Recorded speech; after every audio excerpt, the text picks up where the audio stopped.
un archéologue portugais, vient de mettre au jour plusieurs épaves chargées d'or, parmi lesquelles figure un galion espagnol transportant 22 tonnes d'or et d'argent.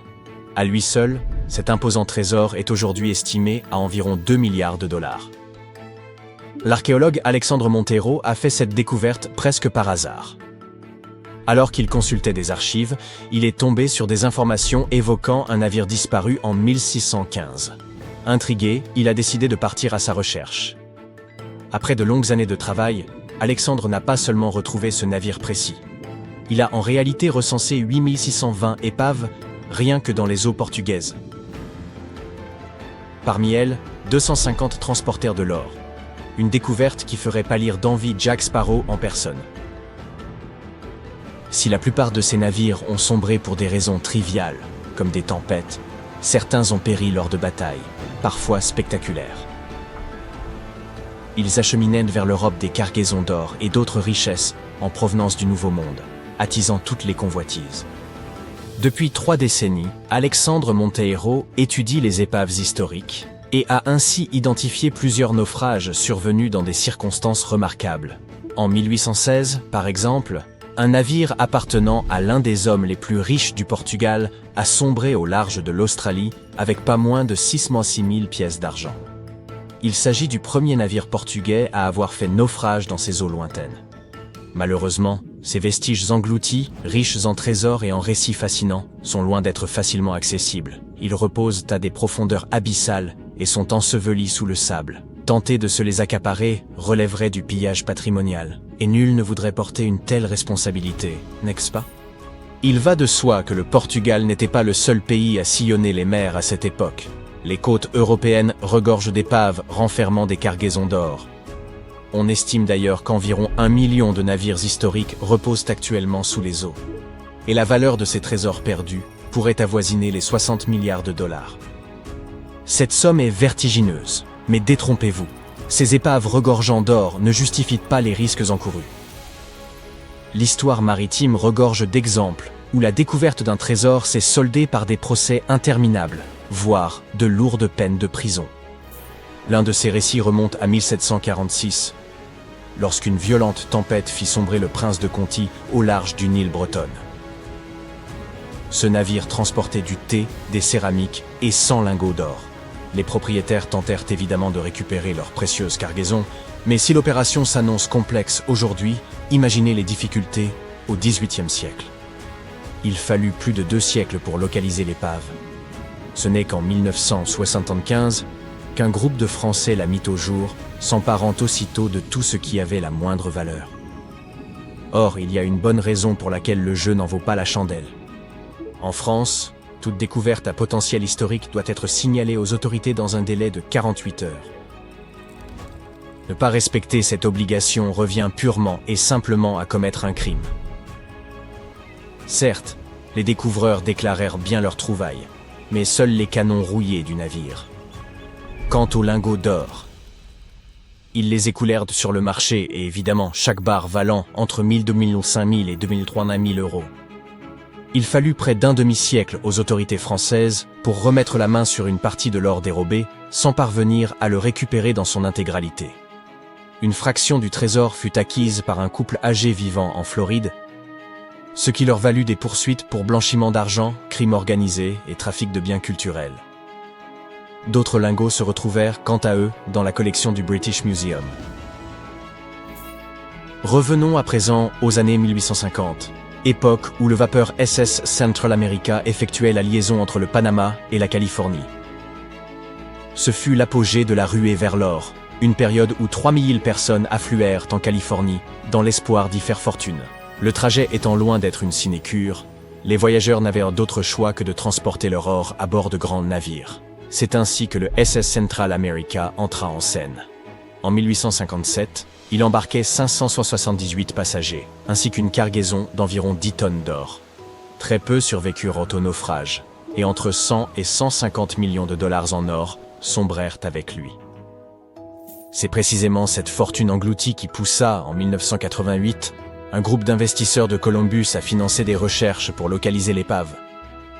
L'opération fut dirigée par un certain Tommy Thompson, un homme obsédé par l'idée de retrouver ce trésor perdu.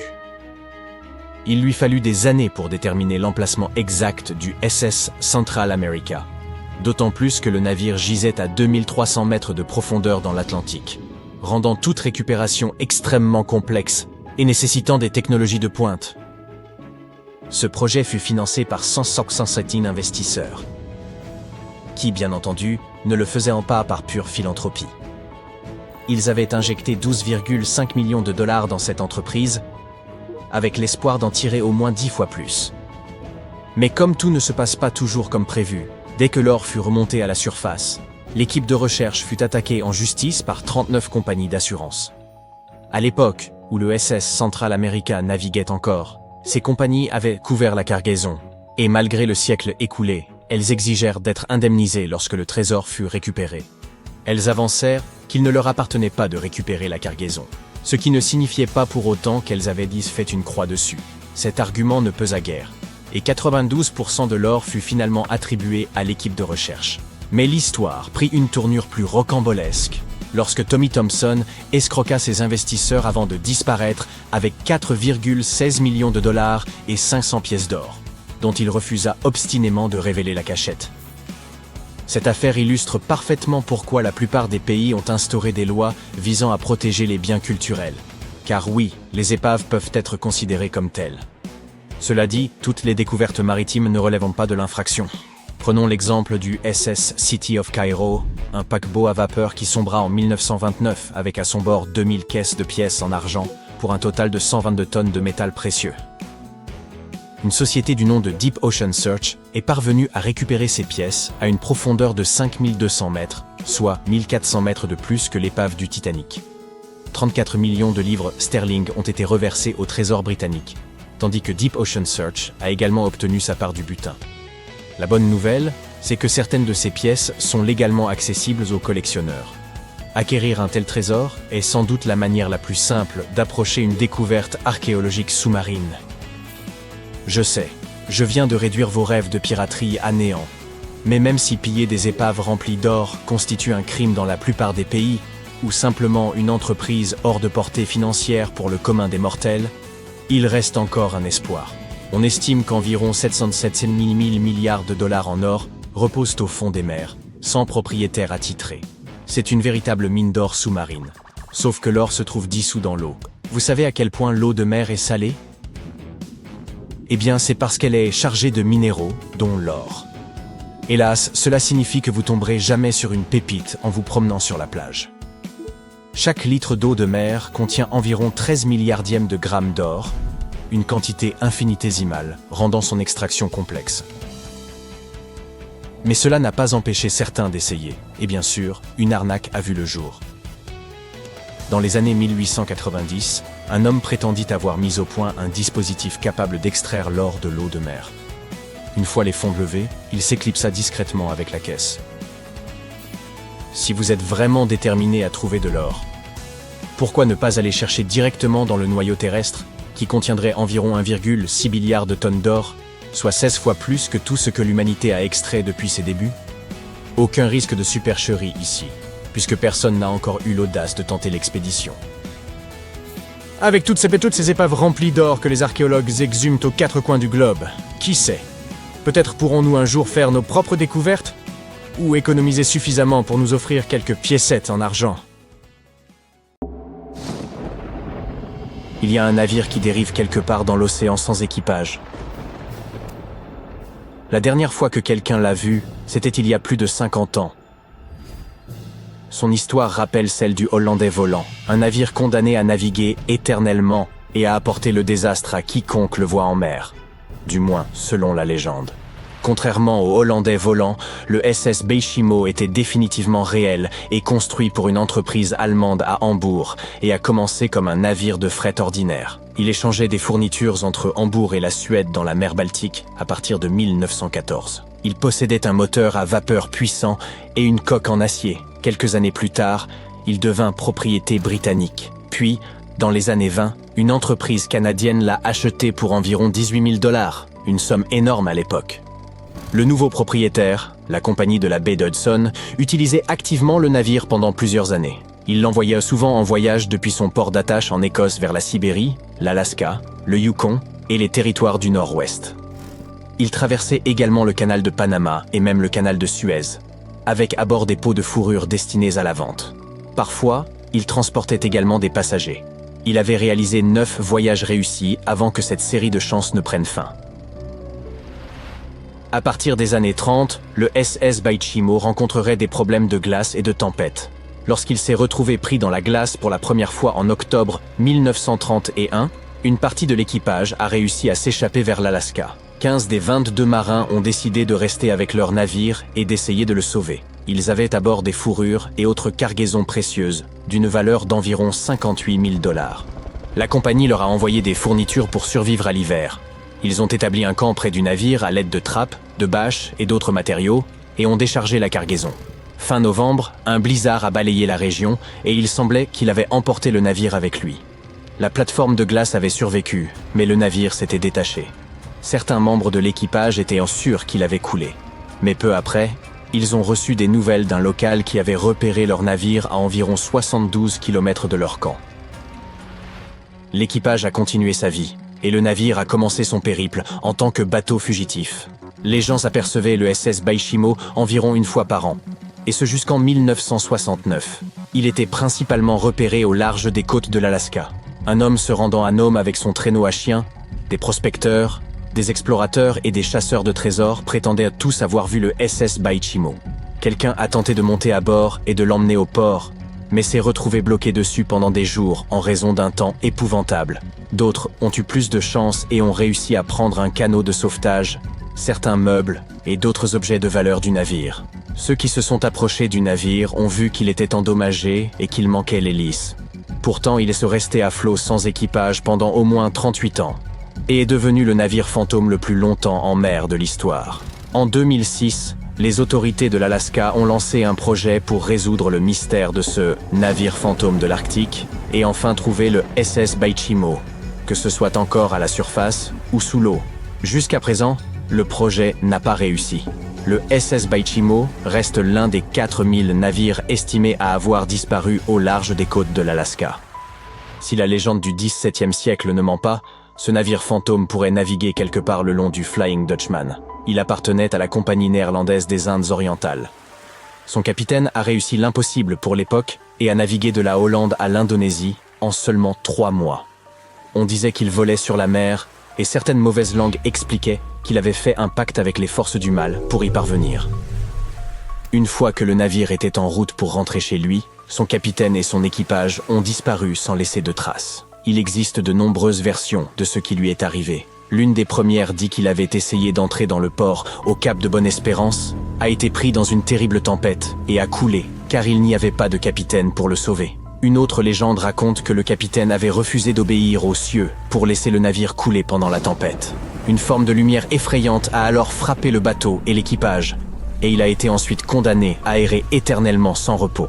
De nombreux marins prétendaient avoir aperçu le Hollandais volant. Le duc d'York, qui devait devenir roi d'Angleterre, mentionna l'avoir vu dans les eaux australiennes. Juste après avoir repéré le navire, l'homme qui l'avait vu en premier tomba du haut du mât et ne survécut pas. Il y eut d'autres rencontres avec ce navire légendaire jusqu'au milieu du XXe siècle. Les navires faisaient presque collision avec lui alors que le Hollandais volant surgissait de nulle part. Les scientifiques ont une explication plus logique pour ce mystère. La Fata Morgana. À ne pas confondre avec Hakuna Matata. Lorsque vous êtes en mer par une chaude journée et que l'air semble onduler, cela ressemble à ce que l'on voit sur la route lors d'une journée d'été brûlante. Cela est dû à ce que l'on appelle la réfraction atmosphérique. Lorsque la lumière traverse différentes couches d'air ayant différentes températures et densités, elle se courbe et se tord. Parfois, sous certaines conditions, cette courbure de la lumière peut créer des illusions optiques vraiment étranges au-dessus de l'océan, comme des apparitions du Hollandais volant. Le phénomène de Fata Morgana peut faire apparaître des objets distants de manière déformée, étirée, ou même soulevée au-dessus de l'horizon. Ainsi, vous pouvez voir un navire au loin, mais en raison de la manière dont la lumière se courbe, il semblera qu'il flotte au-dessus de l'eau ou même qu'il disparaisse et réapparaisse. Une Fata Morgana est le plus souvent observée dans les régions polaires, particulièrement au-dessus de grandes étendues de glace qui présentent une température uniformément basse. Cependant, vous pouvez la voir n'importe où, même dans les déserts et au-dessus des lacs lors des journées chaudes. Les premières histoires concernant les navires fantômes remontent à la mythologie grecque et romaine ancienne. L'un des navires fantômes les plus célèbres de l'histoire est le Mary Celeste. Cette brigantine voyageait de New York à Gênes et était entièrement chargée de provisions, mais elle était dépourvue d'équipage lorsqu'elle a été découverte dans l'océan Atlantique en 1872. Les effets personnels de l'équipage étaient également présents, parfaitement intacts. La dernière inscription dans son journal de bord avait été faite 10 jours plus tôt.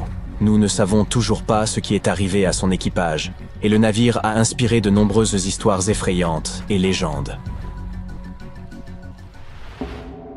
Le Lady Lovibond était une autre goélette légendaire qui est censée avoir fait naufrage au large des côtes du Kent au milieu du XVIIIe siècle. L'histoire raconte que le capitaine du navire, Simon Reed, venait de se marier et avait emmené sa jeune épouse à bord pour une croisière de célébration, malgré la superstition selon laquelle cela pourrait porter malheur.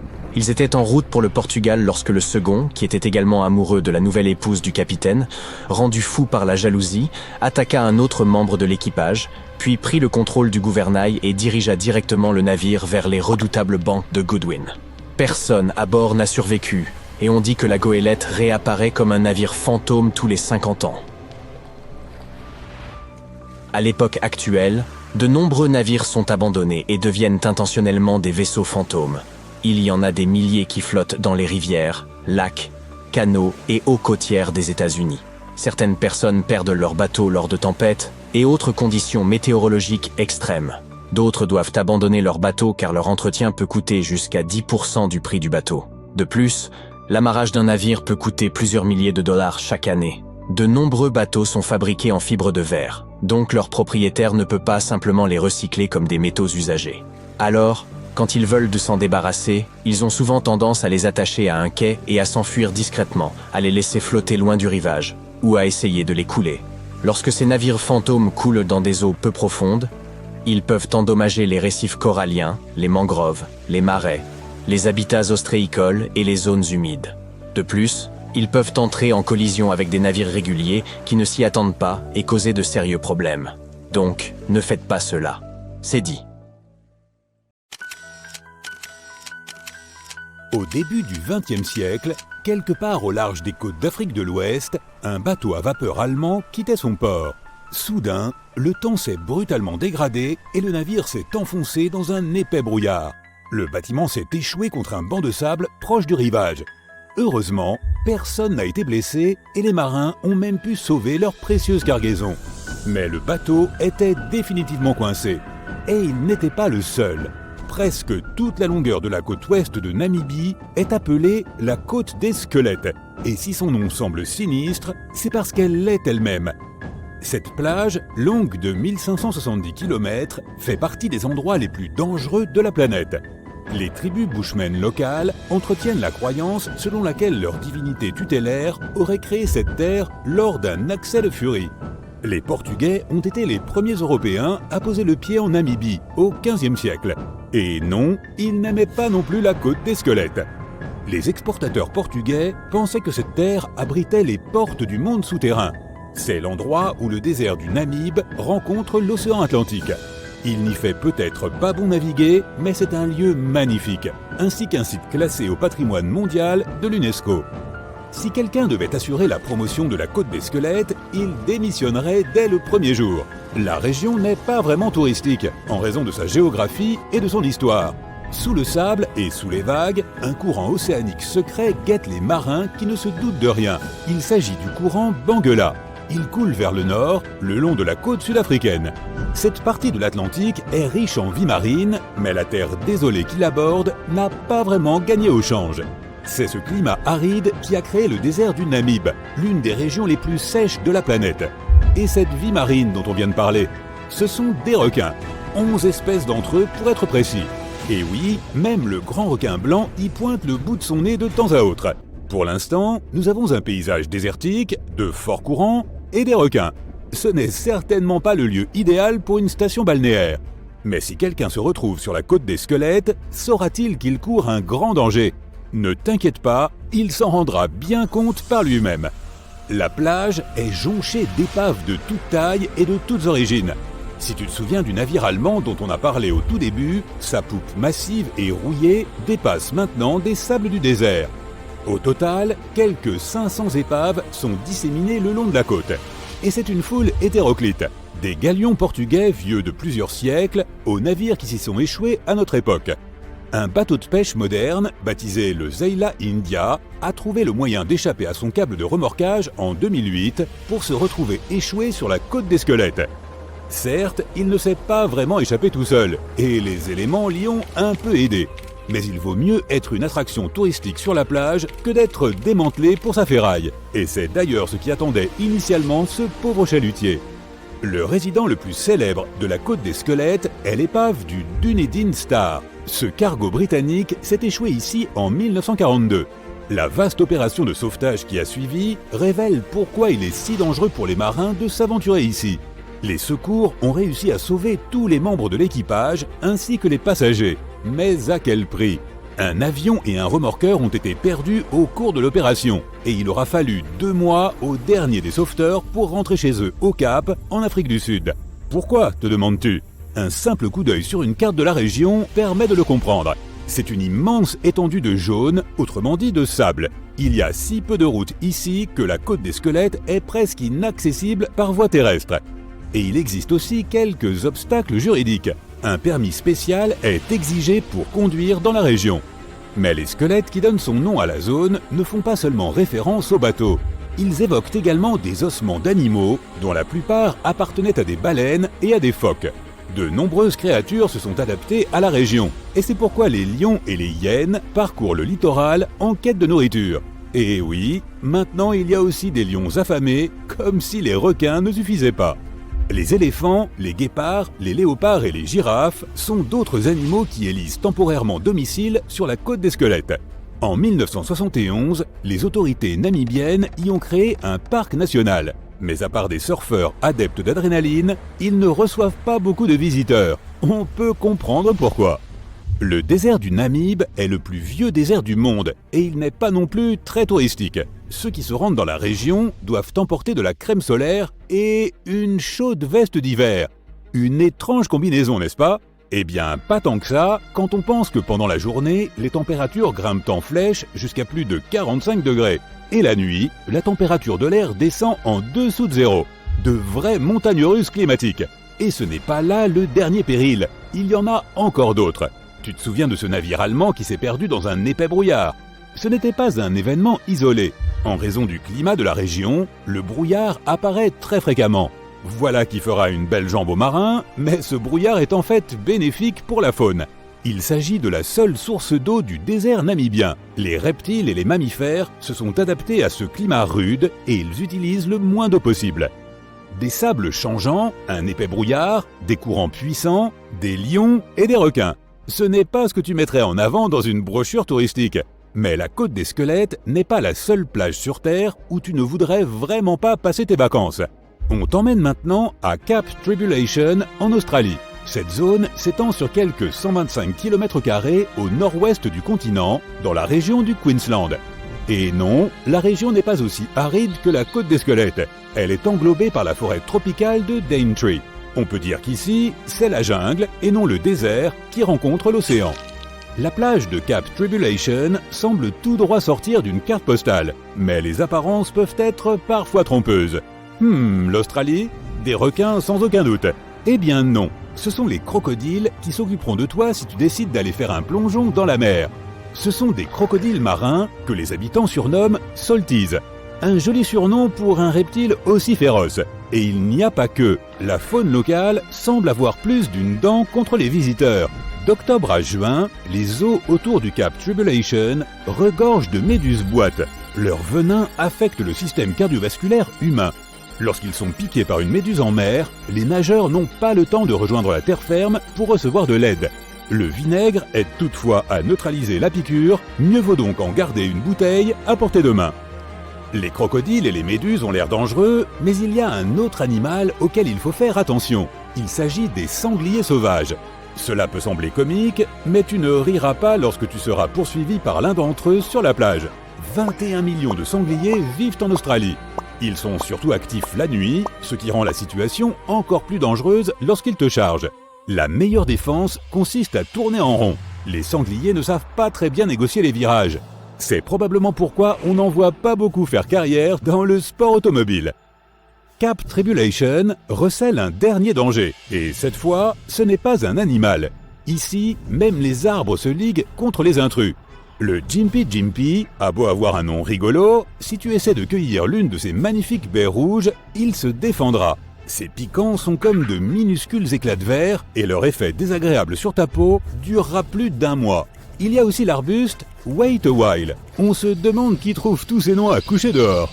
Les longues lianes de ce palmier grimpant sont pourvues de pointes qui s'accrochent aisément et ne relâchent rien. Elles sont si robustes qu'elles peuvent faire tomber un homme d'un cheval. Et il n'aura d'autre choix que d'attendre que quelqu'un vienne le sauver de cette situation épineuse. Si tu étais sur le point de rayer cette plage australienne de ta liste de vacances, attends juste un instant. Le tourisme, ici, est en plein essor. Les autorités locales ont restreint l'accès à toutes les zones dangereuses et les visiteurs sont invités à se baigner dans ces trous d'eau paradisiaques entourés d'une végétation luxuriante. Il y a même des cordes pour se balancer. Voilà une plage sur laquelle on peut enfin se détendre. Il se passe des choses étranges dans les eaux froides de l'Antarctique. L'une de ces choses est arrivée à un navire appelé Jenny. Il s'agissait d'une petite goélette dont l'histoire a commencé en 1822. Le bateau et son équipage ont pris la mer et ont disparu 1 an plus tard. Pendant 18 ans, le navire a été considéré comme naufragé. Puis, les gens l'ont oublié. Mais en 1840, le monde entier en a de nouveau entendu parler. Cette année-là, le baleinier Hope naviguait dans le canal de Drake, en Antarctique, lorsque son équipage remarqua un navire au milieu des glaces. C'était la goélette Jenny. Elle flottait lentement dans l'obscurité, sans aucun signe de vie. Le capitaine du Hope, M. Brighton, donna l'ordre de s'approcher du mystérieux navire. Ils pensaient à tous qu'il s'agissait d'un vaisseau fantôme, mais bientôt, ils aperçurent bord des membres d'équipage sur le pont. Les marins s'adressèrent à eux, mais ne reçurent aucune réponse. Il était clair que quelque chose de terrible était arrivé. Lorsque Brighton monta à bord, il se rendit compte que l'équipage n'avait pas disparu, ainsi qu'on l'avait cru. Ils étaient boniques bien là. Mais ils étaient figés comme des statues. Brighton descendit sur le pont inférieur et trouva le capitaine. Il était assis à sa table, congelé, un stylo à la main. Brighton consulta le journal de bord. La dernière entrée datait du 4 mai 1823. Le capitaine avait écrit qu'il était le dernier survivant. Ils avaient passé 71 jours sans manger. Il semble que le navire se soit perdu en mer parce que son capitaine avait décidé de changer de route ou qu'un iceberg l'avait heurté. Mais personne n'en est sûr. Par la suite, personne n'a jamais plus revu le Jenny. Selon les rumeurs, l'équipage du Hope aurait abandonné le navire gelé et l'aurait laissé dériver dans les eaux froides. D'après d'autres rumeurs, toute cette histoire n'est que fiction. L'histoire du Jenny apparut dans un magazine allemand au milieu du 19e siècle. Mais on n'a aucune preuve de l'existence de ce navire. Récemment, des chercheurs de l'université de Cambridge ont décidé de se pencher sur le mystère. Ils ont découvert que l'un des membres de l'équipage du Hope, resté anonyme, avait raconté à quelqu'un la légende du navire gelé. Cette personne en avait ensuite parlé à quelqu'un d'autre, et l'histoire avait été publiée dans un magazine allemand appelé Globus. Et c'est tout. Aucun indice supplémentaire. L'un des navires fantômes les plus célèbres est le Mary Celeste, dont l'existence ne fait aucun doute. L'histoire de ce navire est bien documentée. Les journaux en ont parlé. Mais ce qui est intéressant, c'est que ce bateau a continué à être utilisé après la disparition de 10 de ses membres d'équipage. L'histoire du Mary Celeste a commencé au Canada en 1861. Pendant sa construction, le navire s'appelait l'Amazone. Il eut plusieurs capitaines et connut lui aussi quelques difficultés. Le bateau fut vendu, acheté, puis revendu, réparé, puis il navigua sous le nom de Mary Celeste. En 1872, son capitaine s'appelait Benjamin Briggs. C'était un homme honnête et courageux, doté d'une grande expérience de la navigation. Il avait une épouse, une fille et un fils. Lors de son dernier voyage, il emmena sa femme et sa fille avec lui, et son fils resta en Amérique. En novembre 1872, le Marie-Céleste quitta le port de New York avec 10 personnes à bord et disparut. 8 jours plus tard, un autre navire, le Dei Gratia, quitta également New York et suivit la même route. Le capitaine du Dei Gratia, David Morehouse, aperçut le Mary Celeste et comprit immédiatement que quelque chose n'allait pas. Le navire se déplaçait trop librement, comme si personne ne le contrôlait. Le capitaine essaya de contacter les membres de son équipage, mais personne ne lui répondit. Alors, avec d'autres marins, il monta à bord du Mary Celeste. Le navire était en bon état. Il n'y avait pas de dégâts. La cale était légèrement remplie d'eau, mais c'était sans gravité. Tout semblait en ordre, mais il manquait un canot de sauvetage. Les objets de valeur des membres de l'équipage étaient dans leur cabine. La cargaison était dans la cale. Les réserves d'eau et de nourriture étaient intactes. D'après le journal de bord, le navire avait essuyé une tempête, mais rien de trop violent. D'autres navires avaient traversé cette tempête, et rien de grave ne leur était arrivé. La dernière entrée était datée du 25 novembre et affirmait que tout allait bien. Les voiles du Mary Celeste étaient légèrement endommagées, mais cela s'était peut-être produit après la disparition de l'équipage. L'ensemble du navire était en excellent état. Alors, qu'est-ce qui avait poussé ces hommes à l'abandonner? Une partie de l'équipage du Dei Gratia resta à bord du Mary Celeste pour le ramener à terre. Tout se passa bien. On achemina le bateau au port le plus proche. Ensuite, le capitaine du Dei Gratia comparut devant un tribunal et raconta son histoire. Mais le procureur et le juge ne crurent pas à son récit. Ils étaient persuadés que le capitaine s'était en réalité débarrassé de l'équipage du navire pour récupérer sa cargaison. Selon les lois maritimes de l'époque, si vous trouviez un bateau fantôme avec une cargaison de valeur, alors une partie substantielle de cette cargaison vous appartenait. De nombreuses personnes pensèrent donc que David Morehouse avait décidé de se faire un peu de sous. Cette version semblait plus crédible que celle de la disparition mystérieuse de 10 personnes. Heureusement, personne n'accusa le capitaine d'avoir commis un crime. On le remercia pour ses services et on lui donna une récompense en argent. Cependant, sa réputation fut entachée, ce qui affecta grandement sa carrière, car beaucoup pensaient qu'il avait attaqué l'équipage du Mary Celeste. Mais même après cette terrible affaire, ce procès et cette enquête, l'histoire n'était pas terminée. Le Mary Celeste était toujours un navire efficace. Il navigua encore plusieurs fois, jusqu'à ce qu'un capitaine le fasse s'écraser sur un récif afin de toucher l'assurance. Un tribunal révéla la manœuvre et accusa le capitaine d'avoir causé des dommages matériels de façon délibérée. L'histoire du Mary Celeste devint célèbre dans le monde entier. Les gens commencèrent à échafauder des théories plus ou moins réalistes. Certains croyaient que le navire avait traversé le triangle des Bermudes. Mais cette version fut rapidement réfutée, car la région des Bermudes se trouvait à des milliers de kilomètres de l'itinéraire du Mary Celeste. Le Kraken ou un autre monstre géant avait-il attaqué le navire? Non. Le bateau ayant été retrouvé dans un état presque parfait, cette théorie fut elle aussi réfutée. Selon l'une des versions les plus répandues, l'équipage du Mary Celeste aurait volé une cargaison de valeur et se serait rendu en Espagne à bord d'un canot de sauvetage. Cependant, ceux qui connaissèrent le capitaine Benjamin Briggs dirent qu'il s'agissait d'un homme honnête. Et puis, il avait un fils à New York. Il ne l'aurait jamais abandonné. Une enquête plus approfondie révéla qu'une série de circonstances fortuites pouvait être à l'origine de la disparition de l'équipage. Avant son dernier voyage, le navire avait livré du charbon. La pompe destinée à aspirer l'eau se serait alors bouchée avec cette matière.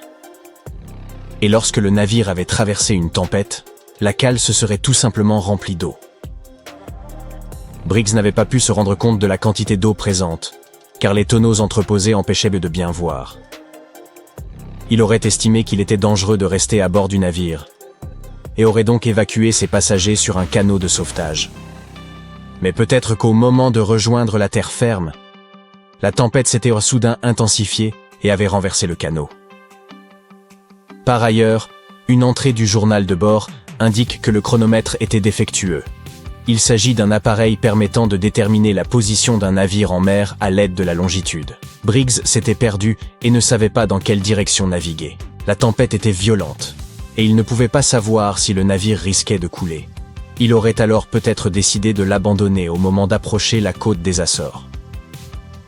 L'originalité de cette affaire de bateau fantôme réside dans le fait qu'il est possible à tout un chacun de mener l'enquête. Vous trouverez de nombreuses informations au sujet du Marie Céleste sur Internet. Il y a des documentaires et de nombreux articles. Peut-être parviendrez-vous à découvrir quelque chose que d'autres n'ont pas vu et à élucider le mystère de cette disparition. Quoi qu'il arrive, ne t'arrête pas, on y est presque. 2 chercheurs de trésors creusent le sol gelé dans un champ de maïs pendant la nuit. Il pleut à verse, des éclairs illuminent le ciel, mais les 2 hommes continuent de travailler. Et juste à ce moment, leur pelle heurte quelque chose de dur, incroyable, un coffre au trésor. Ils creusent de plus belle et découvrent un morceau de moteur de bateau. Quoi? Loin des mers et de tout lac, quelque part sous les champs de Kansas City, ils ont découvert un énorme navire naufragé. Mais comment est-ce possible? C'est ce que nous allons voir. Il y a des gens qui passent leur vie à chercher des épaves de navires enfouis avec leurs trésors. L'un d'eux est l'explorateur David Hawley. Il traque de tels vestiges loin des mers, des rivières et des océans depuis de nombreuses années, et il fait cela parce qu'il a le goût de l'aventure. Les cales de ces bateaux peuvent contenir de l'or, des antiquités et autres artefacts, et l'on peut en tirer beaucoup d'argent. David nous dit justement que vous n'avez pas besoin de vous rendre en haute mer pour découvrir un navire englouti. Il pourrait être tapi sous votre jardin. Mais pourquoi ces navires finissent-ils enterrés au beau milieu des champs, des fermes et des plaines? Découvrons-le en prenant exemple sur le bateau à vapeur Great White Arabia. Selon d'anciens documents et articles de journaux, ce navire transportait environ 200 tonnes de biens avant de sombrer en 1856. De nombreuses légendes locales prétendaient que le navire était enfoui sous terre, à quelques kilomètres au nord-est de Kansas City. Il se trouvait là parce que l'on avait délibérément détourné le cours de la rivière Missouri dans la seconde moitié du 19e siècle.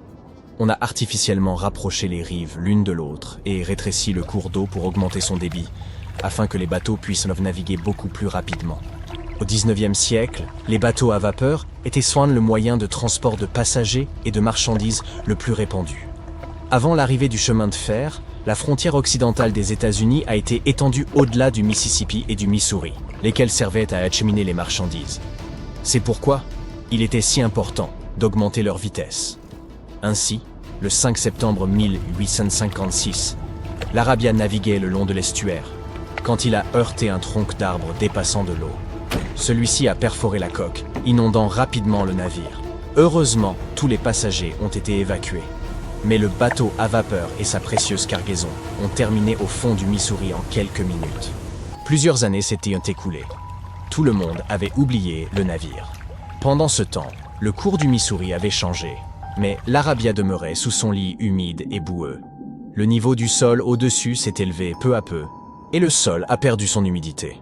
En bout de compte, plusieurs décennies plus tard, on a fini par planter un champ de maïs au-dessus du navire englouti.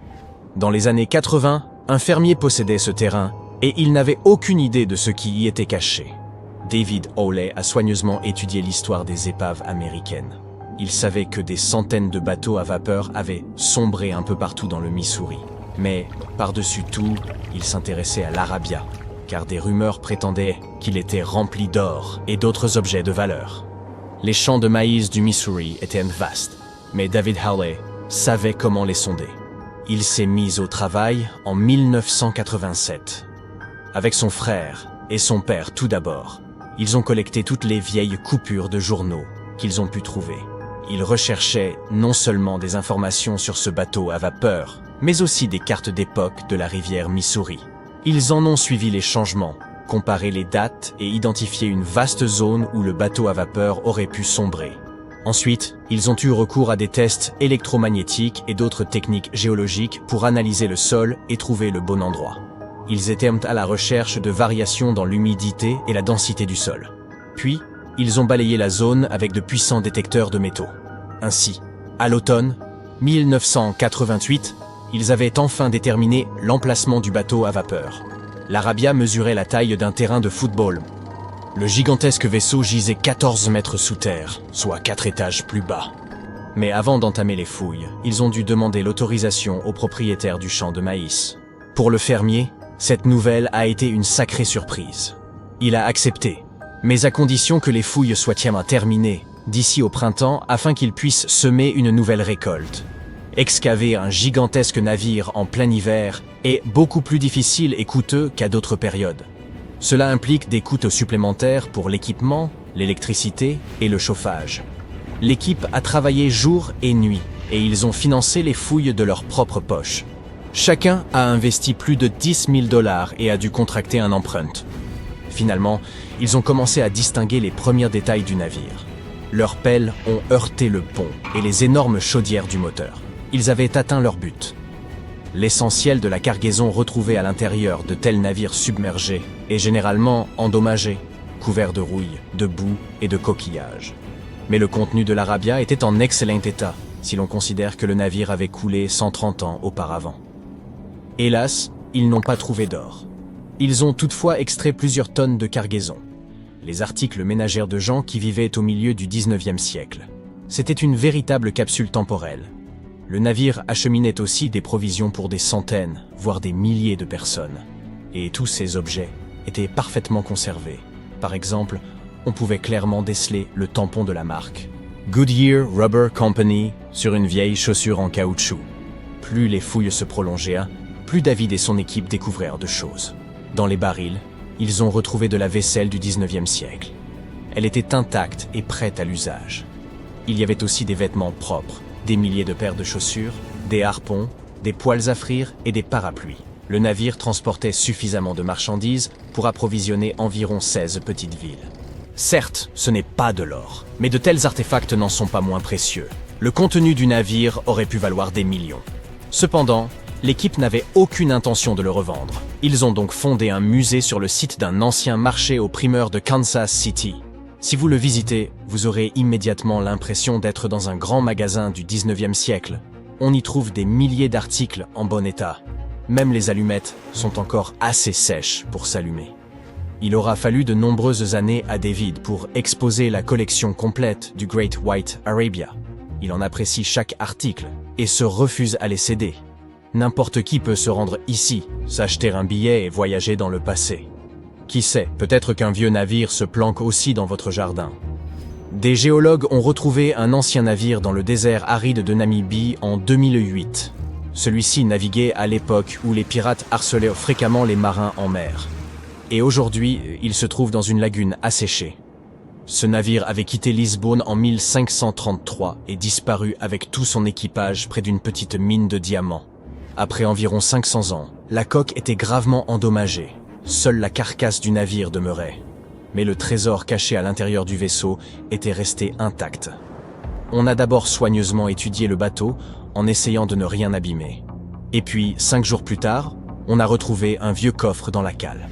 En l'ouvrant avec précaution, on y a trouvé des pièces d'or. La valeur du navire a ainsi été estimée aux alentours de 10 millions de dollars. La cause exacte du naufrage reste inconnue.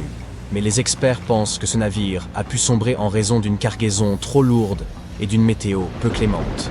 Il a terminé au fond de l'eau, lequel est par la suite devenu un désert. Certains découvrent un avion dans leur potager. D'autres retrouvent un navire. Et un homme a un jour trouvé un passage vers une ancienne cité secrète dans sa maison. Tout cela s'est produit en Turquie en 1963. Le propriétaire du bâtiment avait décidé d'effectuer quelques réparations. Il est donc allé à la cave et a abattu une cloison pour en faire un salon. Et ainsi, derrière le mur, il a trouvé un tunnel qui conduisait sous terre. L'homme a pensé que c'était une sorte de chambre secrète. Il est donc descendu là-bas et a réalisé que c'était bien plus que cela. C'était une ancienne cité profonde de 18 étages. Les gens l'avaient construite entre 780 et 1180 comme refuge contre les catastrophes et les invasions ennemies. Cet endroit dissimule également de nombreux tunnels souterrains qui s'étendent sur plusieurs kilomètres dans différentes directions. Les gens pouvaient accéder à la ville à partir de différents points en utilisant des passages secrets qui menaient à ces tunnels. La ville pourrait accueillir environ 20 000 résidents, du bétail et des tonnes de denrées alimentaires. Les archéologues y ont également retrouvé une chapelle, des écoles, des écuries et des cuisines communes. On dit que rien n'est jamais perdu. Et c'est vrai, découvrons des navires figés dans le temps. Le premier est vraiment fascinant. Voici l'épave d'Anticythère. C'est un navire de commerce grec du 1er siècle avant Jésus-Christ. Il est situé sur la côte est de l'île grecque d'Anticythère, au point de convergence des mers Égée et Méditerranée. Environ 2000 ans plus tard, en 1900, un groupe de plongeurs grecs à la recherche d'éponges a découvert l'épave. Ils se rendaient en Tunisie, mais ont été obligés de se mettre à l'abri d'une tempête sur une île voisine. Comme ils ne pouvaient aller nulle part à cause de la tempête, ils ont décidé de chercher des éponges jusqu'à ce que le temps se calme. L'un des plongeurs a découvert l'épave du bateau à une profondeur d'environ 40 mètres. La chasse aux éponges s'est donc transformée en chasse au trésor.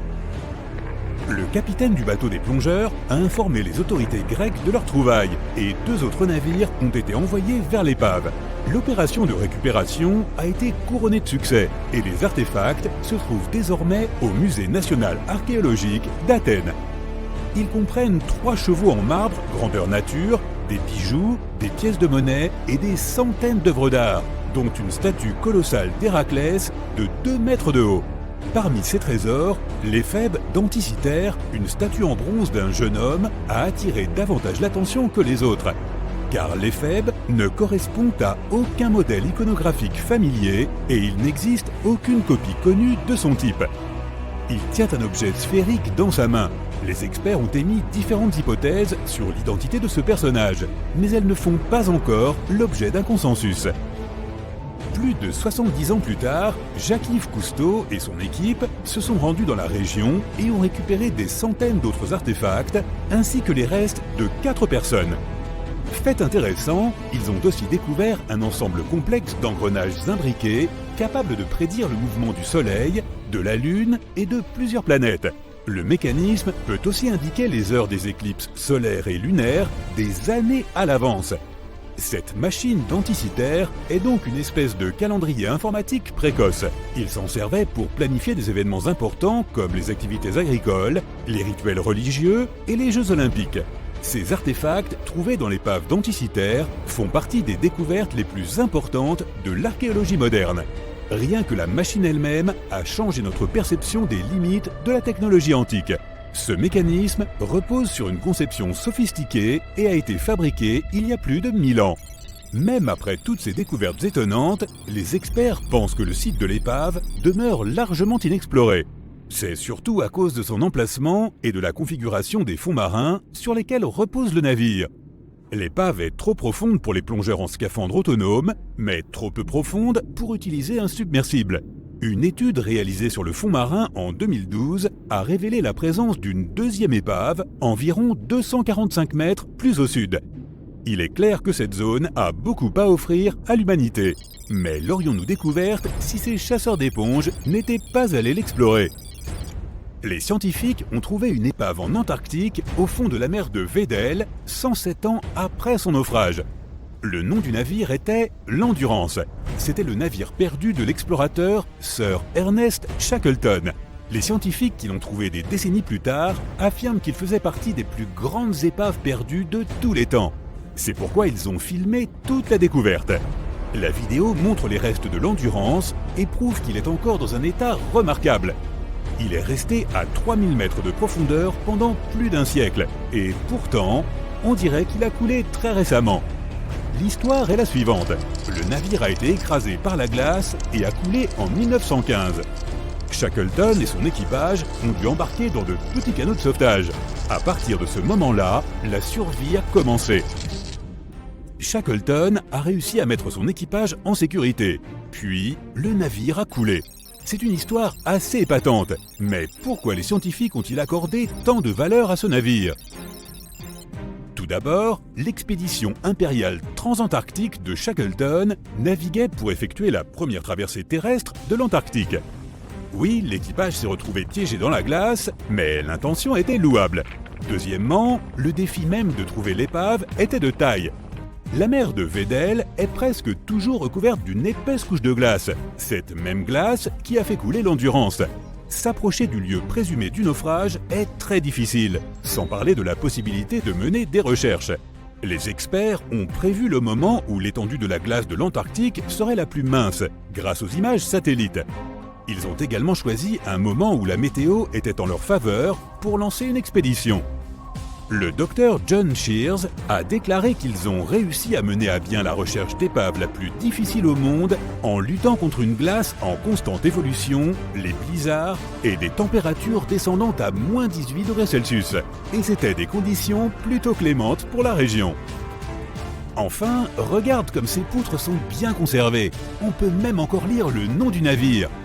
L'archéologue marin Mensun Bunt affirme que c'est la plus belle épave de bateau en bois qu'il ait jamais découverte. Or, il a 50 ans de carrière, donc ce ne sont pas des paroles en l'air. Mais comment se fait-il que le bois n'est pas pourri ? Le docteur Michel Taylor, biologiste polaire des profondeurs, affirme que le bois s'est peu détérioré car les créatures mangeuses de bois ne se trouvent pas dans cette région sans forêt de l'Antarctique. Les ouvriers d'une mine de charbon dans l'est de la Serbie ont découvert 3 épaves de navires qui se trouvaient là depuis au moins 1300 ans. La plus grande provient d'une flotte de l'ancien empire romain. Elle mesure environ 15 mètres de long et a un fond plat. On estime que le navire pouvait transporter un équipage de 30 à 35 personnes. En regardant sa coque, tu peux voir les marques de réparation. Cela nous donne un aperçu de ce qui se passait il y a plus de 1000 ans. Les 2 plus petits navires, quant à eux, correspondent aux descriptions de bateaux utilisés par les groupes slaves pour attaquer la frontière romaine. Ces 2-là ont été découverts sous la boue et l'argile dans le lit d'une ancienne rivière. Apparemment, à cette époque, il y avait une base romaine dans un endroit appelé Viminatium. Il est intéressant de noter que Viminatium était une capitale de province dont la population était estimée à 40 000 habitants au IVe siècle de notre ère. À titre de comparaison, elle était encore plus grande que Pompéi. La mine de charbon de Kostolac recèle bien des trésors. Les archéologues y avaient déjà trouvé des preuves d'une ancienne activité humaine et animale. Ainsi, en 2012, les experts ont trouvé les os d'au moins 5 mammouths laineux, lesquels se sont éteints il y a environ 10 000 ans. Des archéologues canadiens ont retrouvé un navire 150 ans après sa disparition dans les eaux de l'Arctique du Canada. Ce navire marchand s'appelle le HMS Investigator. Il a été acheté en 1848 pour rechercher le bateau de l'explorateur Sir John Franklin qui s'était perdu lors de l'expédition du passage du Nord-Ouest. Le HMS Investigator a donc quitté la Grande-Bretagne en 1850 pour cette opération de sauvetage. L'équipage de l'expédition, dont le capitaine était Robert McClure, a fait appareiller l'Investigator. Il a réalisé que ce qu'il cherchait se trouvait dans la dernière étape du passage du Nord-Ouest, la route maritime à travers l'Amérique du Nord. Mais avant qu'il ne puisse naviguer dans la mer de Beaufort, le navire de 122 tonnes s'est retrouvé à son tour coincé dans l'épaisse glace. L'équipage a passé l'hiver dans le détroit du Prince de Galles. L'été suivant, McClure a de nouveau essayé de naviguer jusqu'à la fin du passage. Mais la glace lui a de nouveau barré la route. Là aussi, l'équipage a été obligé de quitter le navire. Il a dirigé l'équipage vers la baie de Mercy. Ils ont dû y rester jusqu'en 1853, lorsque l'équipage du HMS Resolute les a enfin secourus. Imagine un équipage de 60 personnes qui a dû passer 3 hivers dans l'Arctique sans même savoir s'ils allaient survivre. Plus tard, le navire a été retrouvé, se dressant dans environ 11 mètres d'eau. Il était en très bon état. L'eau de l'Arctique avait empêché le pont extérieur du navire de se détériorer rapidement. On peut clairement voir la silhouette du navire et le bois dont il est fait. De plus, les archéologues ont découvert des artefacts sur la terre ferme laissés par les marins. Ils avaient tout déchargé avant d'abandonner l'Investigator. 3 tombes de marins et une épave de la marine britannique ont également été découvertes dans la région.